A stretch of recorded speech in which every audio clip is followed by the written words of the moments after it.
Hello everyone, welcome in our new video. आज हमारा day 3 है। ठीक है, इससे पहले 2 वीडियो अपलोड हो चुकी हैं रिगार्डिंग क्वेश्चंस के।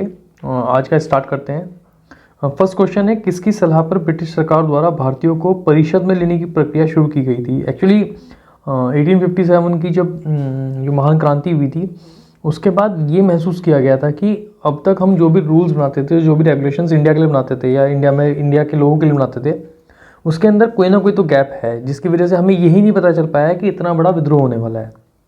ठीक है, तो कहीं ना कहीं उनके दिमाग में ये बात ज़्यादा आ रही थी कि कुछ ना कुछ तो हमने कुछ गड़बड़ की है। तो उस टाइम जो सर सैयद अहमद खां थे, इन्होंने, इसका ऑप्शन ए इसका आंसर है, जो सर सैयद अहमद खां थे, इन्होंने क्या किया था, इन्होंने ब्रिटिशर्स को सलाह दी थी कि देखिए, आप जब रूल्स बना रहे हैं, रेगुलेशंस बना रहे हैं, तो कम से कम एटलीस्ट किसी इंडियंस को या कुछ इंडियंस को अपने साथ ज़रूर रखिए, ताकि आपको ये भी समझ में आता रहे आप जिनके लिए बना रहे हैं उनके रिएक्शंस क्या हैं, है ना। तो एटलीस्ट आपको चेक बैलेंस थोड़ा सा मिल जाएगा उस काम के लिए। तो इसलिए इसका जो ऑप्शन है वो सर सैयद अहमद खां है। ठीक है, नेक्स्ट क्वेश्चन देखते हैं।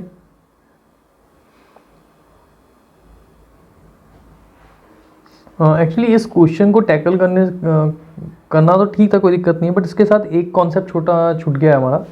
वो है 1853 का जो चार्टर एक्ट था। ठीक है, इससे 1833 तक हमने किए हैं, तो 1853 का चार्टर एक्ट छूट गया था, उसको इसके साथ कवर अप करना ज़रूरी है। ठीक है,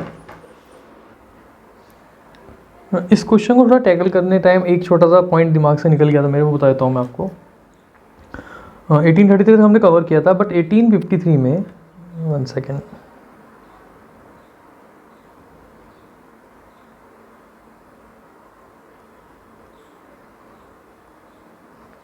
एटीन 1853 में क्या होता है, एक चार्टर एक्ट आता है।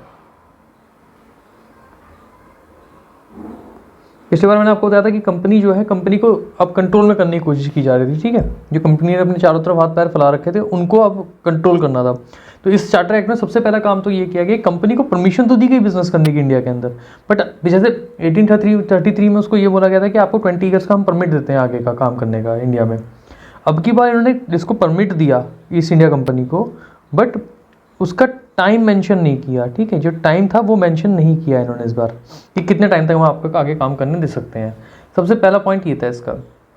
इसके बाद क्या, जो सबसे इसका जो सबसे इम्पॉर्टेंट पॉइंट था वो ये है कि अब तक आपने उन 4 लोगों के बारे में सुना होगा कि एक जो गवर्नर जनरल था, उसकी एक परिषद यानी इसकी काउंसिल थी, इसके अंदर वो था और प्लस 3 आदमी और थे। ठीक है, प्लस 3 आदमी और थे। ये आपने अब तक सुना होगा कि हाँ, 3 आदमी इसके साथ कंटिन्यू काम कर रहे हैं। लेकिन अब की बार क्या होता है, ये जो 4 वाली काउंसिल है, ठीक है, इसके साथ साथ एक अलग काउंसिल भी बनाई जाती है। ठीक है, जिसमें कि एक्स्ट्रा 6 मेंबर रखे जाते हैं। ठीक है, यानी कि अब टोटल मिला के ये 10 का पूरा जो सिस्टम बना है, ये 10 का बन गया है, यानी 10 मेंबर्स बन चुके हैं। इस 10 इन 4 में आपको याद है 1833 में एक विधि सदस्य रखा गया था, जो कि इनके जिसको लॉर्ड मैकाले को रखा गया था इनके साथ, है ना। अब उसका जो उसकी मेंबरशिप थी, उसको परमानेंट कर दिया गया। ठीक है, पहले वो परमानेंट नहीं था, पहले वो टेम्परेरी था। अब उसको यानी 1833 वाले चार्टर में ही, 53 वाले चार्टर में सॉरी, जो विधि सदस्य था, ठीक है, जो लॉ के लिए रखा गया था, इन्होंने उसको परमानेंट कर दिया इसके अंदर। बाकी इसके अलावा 6 रखे गए। ठीक है, इन 4 को बोला गया एग्जीक्यूटिव यानी कार्यपालिका। ठीक है, और इस पूरे को बोला गया विधायिका यानी लेजिस्लेटिव। ठीक है, लेजिस्लेटिव में 4 आदमी है, सॉरी एग्जीक्यूटिव में, और लेजिस्लेटिव में टोटल 10 आदमी है। तो अब आपको थोड़ा दिमाग में आ रहा होगा कि जो हमारी जो प्रेजेंट जो संसद है हमारी, उसके अंदर आप देखते होंगे कि जो एग्जीक्यूटिव होते हैं यानी जो कार्यपालिका होती है वो होती है, और उन्हीं में से किस में से होती है, वो लेजिस्लेटिव में से ही कार्यपालिका निकलती है। बट कार्यपालिका अपना कार्य अलग करती है, वो कंप्लीटली शेयर नहीं करते अपने काम। तो इसी तरीके से ये एक पूरा सिस्टम बनाया गया। और एक क्वेश्चन निकल के आता है कि जो संसद का हमारे सबसे पहला रूप देखा गया था, इसको लघु रूप बोलते हैं एक्चुअली, क्योंकि फुली तो था नहीं है, तो लघु यानी स्मॉल पार्ट ही कह सकते हैं। तो जो हमारी संसद का जो लघु रूप सबसे पहली बार देखने को आया है, वो कब आया है, तो वो 1853 के चार्टर एक्ट से आया है। ठीक है, 1853 के चार्टर एक्ट से ही संसद का जो लघु रूप था देखने को मिला है। ठीक है, थोड़ी राइटिंग गड़बड़ हो जा रही है मेरी, डॉक्टर वाली राइटिंग बन चुकी है मेरी, ठीक है, जो किसी के समझना है मेरे अलावा। तो ये चीज़ ध्यान रखिएगा कि जो लघु रूप निकल के आया था संसद का, वो कब आया था? 1853 के चार्टर एक्ट से निकल के आया था। और क्यों आया था? क्योंकि यहाँ पे एग्जीक्यूटिव और लेजिस्लेटिव अलग अलग करे गए थे, ठीक है, ये बहुत इंपॉर्टेंट है। यानी अगर हम कहें कि वर्तमान जो हमारी संसद है उसका जन्म कब हुआ, तो उसका जन्म 1853 के चार्टर एक्ट से हुआ था। अब एक चीज़ और बताता हूँ, जब इतने पॉइंट डिस्कस कर लिए हमने, एक मिनट और एक्स्ट्रा लूँगा मैं। 1 मिनट एक्स्ट्रा इसलिए है, ये जो 6 मेंबर जो मैं आपको बता रहा हूँ, ये वाले 6 मेंबर, इनको यहाँ ले लेते हैं 1 सेकंड के लिए, ठीक है। ये जो 6 मेंबर हैं, इन 6 मेंबर में कौन कौन है, ये एक क्वेश्चन बन सकता है कभी भी। जो कलकत्ता में जो एक होता है ना चीफ जस्टिस, अपना सुप्रीम कोर्ट, तो इसमें सुप्रीम कोर्ट का जो चीफ जस्टिस है वो इसमें एक है, ठीक है। उसके बाद एक वहाँ का जूनियर जज, यानी चीफ जस्टिस है जो जूनियर जज हो गया, तो ये एक हो गया, ठीक है। उसके बाद टोटल 4 प्रांत बन चुके थे। इन चारों प्रांतों का एक एक प्रतिनिधि जिसको हम कह सकते हैं, या एक एक वहाँ का रिप्रेजेंटेटिव इसके अंदर था। 1 सेकेंड, ये एक एक रिप्रेजेंटेटिव था, ठीक है। तो टोटल 4 + 2 6 हो गए हैं ये। नेक्स्ट क्वेश्चन देखते हैं। जनरली इसमें यही पॉइंट्स थे सारे, ठीक है, क्योंकि 1-2 क्वेश्चन यहाँ से बन सकते हैं, इसलिए मेन ये था। चलिए नेक्स्ट क्वेश्चन देखते हैं। किस भारतीय को लॉर्ड कैनिंग की विधान परिषद में शामिल नहीं किया गया था, यानी 1861 की? अब मैंने आपको पहले बताया कि जो ये वाला हुआ था 1858 वाला, ठीक है, ये वाला जो कानून आता है इसमें बोला गया है कि इंडियंस को लेना है। अब किन इंडियंस को लेना है, वो वाला क्वेश्चन है ये, कि किस भारतीय को लॉर्ड कैनिंग की विधान परिषद में शामिल नहीं किया गया था, ठीक है, 1861 वाली में। तो इसका फर्स्ट है बनारस के राजा, पटियाला के महाराजा, हैदराबाद के निज़ाम व सर दिनकर राव। इन चारों में से कौन थे जिनको जो इनकी लेडी जो कैनिंग की विधान परिषद बनी थी इसमें इंक्लूड नहीं किया गया था? तो आपने अपना आंसर सोच लिया होगा। देखिए इसके अंदर बनारस के राजा को रखा गया था, पटियाला के महाराजा को रखा गया था और सर दिनकर राव को रखा गया था, ठीक है। इन 3 को रखा गया था इसके अंदर। जो ये हैदराबाद के निज़ाम है इनको नहीं रखा गया था, ठीक है। इसका ऑप्शन हो जाएगा सी, हैदराबाद के निज़ाम को नहीं रखा गया था, बनारस के राजा, पटियाला के महाराजा और सर दिनकर राव, इन 3 को रखा गया था इसके अंदर।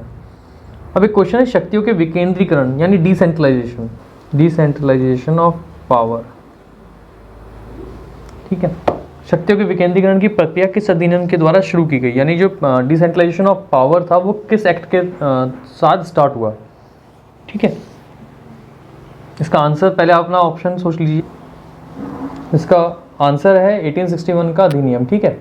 एक्चुअली क्या था, जब आपको याद है 1833 जो आया था, 1833 वाला, इसके अंदर जो कानून बनाने की, जो लॉ बनाने की पावर थी, लॉ पावर है ना, सॉरी लॉ मेकिंग पावर है ये,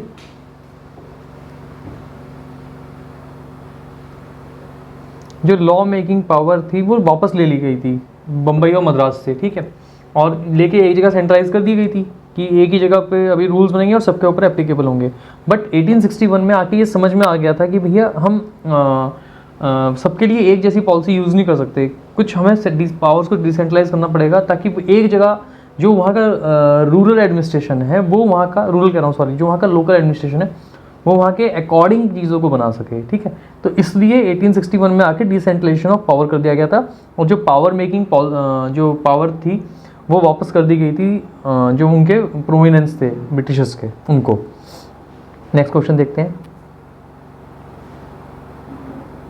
विधान परिषदों के गठन को सही सुमेलित कीजिए। जो काउंसिल्स बनी थी, इनका जो काउंसिल बनाई गई थी, इनका जो टाइमिंग था वो कौन कौन सा था? बंगाल का 1862, पंजाब का 1897, उत्तर पश्चिम सीमा प्रांत का 1866 या संयुक्त प्रांत का 1887, जो प्रांतें बनी थी, परिषद बनी थी, विधान परिषदें।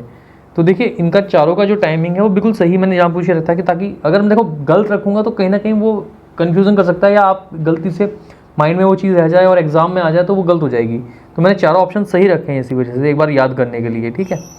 तो याद रखिएगा संयुक्त प्रांत, क्योंकि पेपर आरओ वाला इसके रिलेटेड है, पीसीएस वाला। तो संयुक्त प्रांत 1887 में जो परिषद का गठन हुआ था यहाँ पे, उत्तर पश्चिम सीमांत प्रांत में 1866 में, पंजाब में 1897 और बंगाल में 1862 में गठन हुआ था। नेक्स्ट क्वेश्चन देखते हैं। बिना काउंसिल की स्वीकृति के अध्यादेश जारी करने की शक्ति किस अधिनियम द्वारा जारी की गई थी? यानी विदाउट कंसेंट ऑफ काउंसिल जो पावर थी ऑर्डिनेंस इशू करने की, वो किस एक्ट से आई थी, ठीक है। क्योंकि कल एक बच्ची का कमेंट आया था कि इंग्लिश और हिंदी का इशू हो रहा है, तो इसी वजह से अब ये PDF पहले बन चुकी हैं, तो लास्ट मोमेंट पे तो इतना चेंज नहीं कर सकता था, क्योंकि मेरे पास इतना रिसोर्सेज नहीं है कि मैं हिंदी इंग्लिश एक साथ कर दूँ। बट जो बन चुकी थी मैंने उन्हीं को रखने का सोचा कि मैं इन्हीं के साथ करता हूँ। तो अब आप मुझे बताएं प्लीज़ इसका आंसर क्या होगा। तो देखिए इसका आंसर जो है वो 1861 का एक्ट है, ठीक है, ये वाला। और इसका टाइमिंग जो ऑर्डिनेंस का जो टाइमिंग था, टाइमिंग ऑफ ऑर्डिनेंस, जो ऑर्डिनेंस था इसका टाइमिंग था 6 मंथ। और ये एक्चुअली क्या था, जो वायसराय था, वायसराय को स्पेशल कंडीशन के अंदर, स्पेशल सिचुएशन के अंदर उसके बाद इतना टाइम नहीं होगा कि वो सारे रूल्स बना सके एक साथ बैठ के, सबको इकट्ठा कर सके सारी काउंसिल्स को, और फिर वो रूल बनाए। तो उसको स्पेशल पावर दे दी गई थी कि आप अपना ऑर्डिनेंस बना लीजिए, और उस ऑर्डिनेंस को आप 6 महीने चला सकते हैं without the consent of council, ठीक है। इतना याद रखिएगा। अभी फिलहाल जो हमारे राष्ट्रपति के पास ऑर्डिनेंस है, ऑर्डिनेंस की पावर आर्टिकल 123 की, वो यहीं से स्टार्ट हुई है, ठीक है, ये यहीं से स्टार्ट हुई है। तो ये दिमाग में रख के चलिए कि जो प्रेजेंटली ऑर्डिनेंस पावर है वो किस एक्ट से आई, तो वो 1861 के एक्ट से आई है, ठीक है। इस चीज़ को दिमाग में रखिएगा। नेक्स्ट क्वेश्चन देखते हैं। ये क्वेश्चन कई बार आया हुआ है एग्जाम्स में।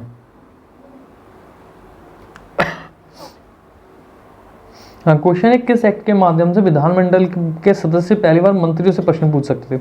अब देखिए विधानमंडल के सदस्य तो आप बन सकते थे, इंडियंस को बना दिया जा सकता था, ठीक है, पर जो मंत्री थे वो मंत्री जनरली ब्रिटिशर्स ही थे, ठीक है, ब्रिटिशर्स के मंत्री बनते थे।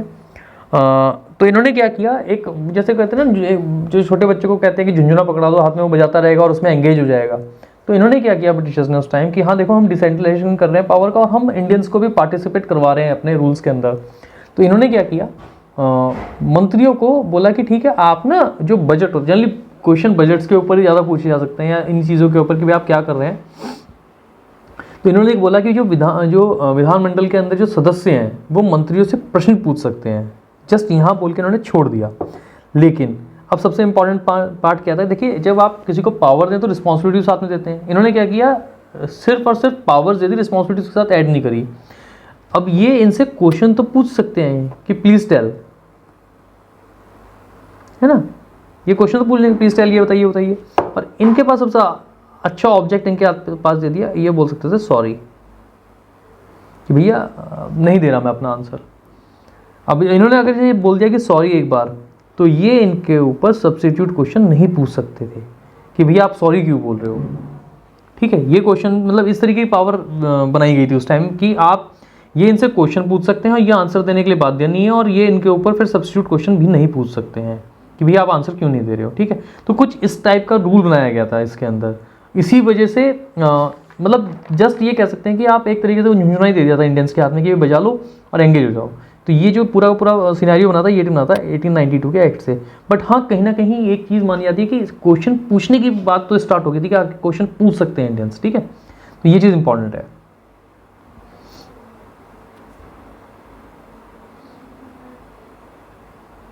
अब एक बहुत इंपॉर्टेंट क्वेश्चन है, ठीक है। क्वेश्चन है कि निर्वाचन पद्धति का आरंभ कब माना जाता है। निर्वाचन बेसिकली इसको हम इलेक्शन सिस्टम बोलते हैं, ठीक है। तो इसका जो आरंभ माना जाता है वो कब से माना जाता है, तो ऑप्शन आपके सामने 1861, 1892, 1909 और 1858, इन चारों में से किस में से माना जाता है। तो इसका आंसर है 1892, ठीक है। जो इलेक्शन सिस्टम था या निर्वाचन पद्धति जिसको बोलते हैं, इसका स्टार्टिंग कब माना जाता है, इसका स्टार्टिंग 1892 के एक्ट से माना जाता है। एक्चुअली जो नॉन गवर्नमेंट वो जो इसके मेंबर थे, ठीक है, गैर सरकारी सदस्य जो थे, उनका अपॉइंटमेंट होना था, ठीक है, उससे रिलेटेड है ये।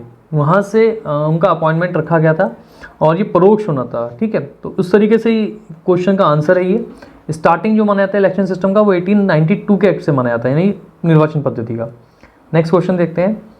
वायसराय की कार्यकारी परिषद में शामिल होने वाले पहले भारतीय कौन थे, ठीक है।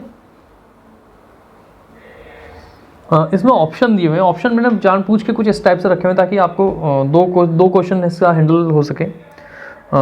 तो वायसराय की जो परिषद बनी थी, कार्यकारी परिषद बनी थी, ये कब बनी थी, है ना, तो ये 1908 में बनी थी। देखिए सबसे पहला क्वेश्चन, तो जो वायसराय की कार्यकारी परिषद बनी थी ये बनी थी 1908 में, ठीक है। और इसके अंदर जो शामिल होने वाले पहले भारतीय थे वो थे सत्येंद्र प्रसाद। ये एक्चुअली सी नहीं है, सिन्हा है, ठीक है। सत्येंद्र प्रसाद सिन्हा थे जो कि 1908 में वायसराय की कार्यकारी परिषद में शामिल हुए थे। अब इसके अंदर दो ऑप्शन और बहुत इंपॉर्टेंट है। पहला है सैयद हुसैन बिलग्रामी, कलर चेंज कर लेता हूँ एक्चुअली। पहला है सैयद हुसैन बिलग्रामी और सेकंड है केजी गुप्ता। ये दोनों, ये मैंने जानबूझ के इस क्वेश्चन के अंदर ऑप्शन रखे थे, दोनों बहुत इंपॉर्टेंट हैं, ठीक है। वायसराय की कार्यकारी परिषद 1908, इसमें कौन आए थे? सत्येंद्र प्रसाद सिन्हा आए थे, ठीक है। लेकिन जो भारत राज्य सचिव की परिषद थी, ठीक है, ये बनी थी 1907 में। ये थी भारत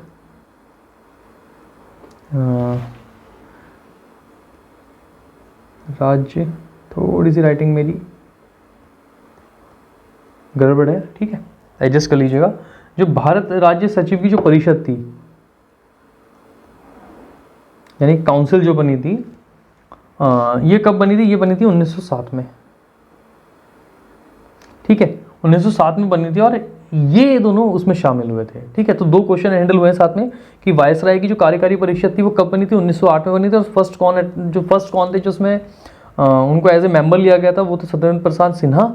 और भारत राज्य सचिव की जो परिषद थी वो कब बनी थी? सबसे पहले तो 1907 में बनी थी और इसमें सैयद हुसैन बिलग्रामी और केजी गुप्ता जी को लिया गया था, ठीक है। तो ये दो क्वेश्चन एक साथ टैकल हुए हैं इसके अंदर।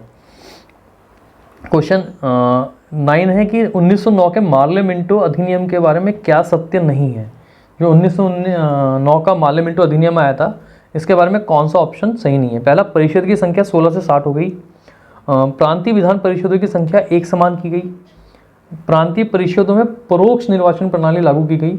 और प्रांतीय परिषदों के सदस्य आम बजट पर चर्चा कर व प्रस्ताव पर मतदान कर सकते थे, ठीक है। ऑप्शन आपने पढ़ ही लिए होंगे, ठीक है। एक्चुअली एक वर्ड आपको कंफ्यूज कर सकता है, वो है परोक्ष। परोक्ष का मतलब होता है इनडायरेक्ट, ठीक है।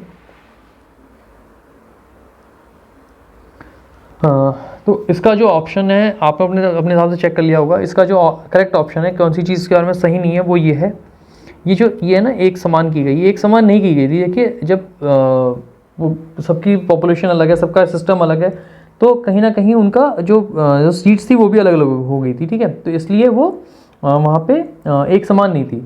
जो सबसे लास्ट पॉइंट है, प्रांतीय परिषदों के सदस्य आम बजट पर चर्चा व प्रस्ताव कर सकते थे। याद रखिए, प्रांतीय जो परिषद थी ना, इसके अंदर क्या था? एक तो परोक्ष निर्वाचन प्रणाली इसमें लगाई गई थी। इसके जो सदस्य थे, जो आम जो बजट है, बजट पर चर्चा कर सकते थे। सबसे पहला जो पॉइंट था, ये इसमें इंक्लूड है, नया है ये 1909 वाले में। और वही प्रांतीय की बात हो रही है, ठीक है। सेंट्रल लेवल बात नहीं कर रहा मैं, प्रांत की बात कर रहा हूँ, प्रोविनेंस लेवल पे, ठीक है। जो इसके आम सदस्य वो बजट पर चर्चा कर सकते थे, इस पर वो प्रस्ताव ला सकते थे, ठीक है। और प्रस्ताव के ऊपर वो मतदान भी कर सकते थे। तो ये जो चीज़ें हैं ना, प्रस्ताव लाना और उस पर मतदान करना, ये बहुत न्यू थी और 1909 में ये ऐड हुई थी, ठीक है। तो ये चीज़ इंपॉर्टेंट इसके अंदर, इसको दिमाग में रख के चलिएगा कि जो बजट पर प्रस्ताव ला सकते थे, उस पर मतदान कर सकते थे, ठीक है। ये सब कुछ इंपॉर्टेंट इसके अंदर आया है 1909 के अंदर। लास्ट क्वेश्चन है, ब्रिटिश सरकार द्वारा किस वर्ष ये घोषित किया गया कि उसका उद्देश्य भारत में क्रमिक रूप से उत्तरदायी सरकार बनाना है? तो ये क्वेश्चन आपने देख लिया, इसका ऑप्शन आपने देख लिया 1970, 1980, 1990, 1909, ठीक है। इसका आंसर देखिए, एक्चुअली ये जो है ना, ये ब्रिटिश सरकार द्वारा किस वर्ष से घोषित किया गया कि उसका उद्देश्य भारत में क्रमिक रूप से उत्तरदायी सरकार बनाना है, ठीक है। ये नेक्स्ट झुंझुना देने की तैयारी होती है इंडिया के अंदर। ये उत्तरदायी तो क्या बनाना था, उन्होंने बेवकूफ़ बनाया था एक्चुअली। तो ये बात हो रही है 1919 वाला जो आपका एक्ट आया था, उसको लेके इसमें दिमाग में चल रहा है, ठीक है। 1919 वाला जो एक्ट आया था, ये उसके रिलेटेड बात हो रही थी, जिसके अंदर इन्होंने बेवकूफ़ बनाया था प्रांतीय लेवल पे कि भैया आपको भी हम इंक्लूड कर रहे हैं। डिपार्टमेंट इनके हाथ में दे दिए गए थे और पावर सारी अपने मंत्रियों के हाथ में दे दी गई थी, ठीक है। तो उसके रिगार्डिंग है ये डिक्लेयर कब किया था? देखिए, ये डिक्लेयर किया था 1917 में, क्योंकि इसको लाने की तैयारी चल रही थी 1919 के एक्ट को, ठीक है। तो ये जो डिक्लेयर किया गया था, आई थिंक ये किया गया था 20 अगस्त 1917 को, ठीक है। एक्चुअली ये वाला जो क्वेश्चन है, ये मैंने वहाँ से उठाया है, क्या बोलते हैं आपकी लक्ष्मीकांत वाली बुक से, ठीक है। ये मैंने लक्ष्मीकांत वाली बुक से उठाया है। बाकी मैंने अपने नोट्स से उठाया, ये लक्ष्मीकांत से उठाया क्योंकि ये क्वेश्चन मुझे अच्छा लगा कि हाँ ये किस वर्ष इन्होंने घोषित किया था। ये अनटच क्वेश्चन है ये वाला, ठीक है, तो इसके आने के चांस ज़्यादा रहते हैं। और देखिए अनटच क्वेश्चन की प्रैक्टिस ज़्यादा कीजिए, टच क्वेश्चन को पक्का रिवाइज करते जाइए और अनटच की प्रैक्टिस कीजिए, क्योंकि जितने भी एग्जाम आते हैं उनके अंदर 30% पुराने क्वेश्चन आते हैं, बाकी नए क्वेश्चन आते हैं। जो आदमी पुराने क्वेश्चन गलत करेगा एग्जाम के अंदर, मान के चलिए अपना सिलेक्शन का जो रेट है वो उतना ही कम करता जाएगा। और नए क्वेश्चन को करने का मतलब है सही है, मतलब अगर आप नए क्वेश्चन प्रैक्टिस कर रहे हैं तो नए क्वेश्चंस आपका मेरिट में नाम उतना ही ऊपर लेके जाएंगे। नाम आना और उसके ऊपर जाना वो दोनों में डिफरेंस हो जाएगा। पहली बात तो 30 क्वेश्चंस वो जो आपका सिलेक्शन में टिका रहना जरूरी है, जो पुराने टाइप के क्वेश्चन है उनका रिवीजन कर रहे हैं, और नए क्वेश्चंस वो जो आपको सिलेक्शन की लिस्ट में घुसाएंगे, ठीक है। तो इसलिए बहुत इंपॉर्टेंट होता है दोनों को बैलेंस बना के चलना। सिर्फ पुराने क्वेश्चंस के भरोसे मत चलिए और सिर्फ नए क्वेश्चंस के भरोसे मत चलिए, दोनों को बैलेंस करना होगा और दोनों को करना होगा, ठीक है। तो चलिए मिलते हैं नेक्स्ट वीडियो में, तब तक के लिए thank you and bye bye.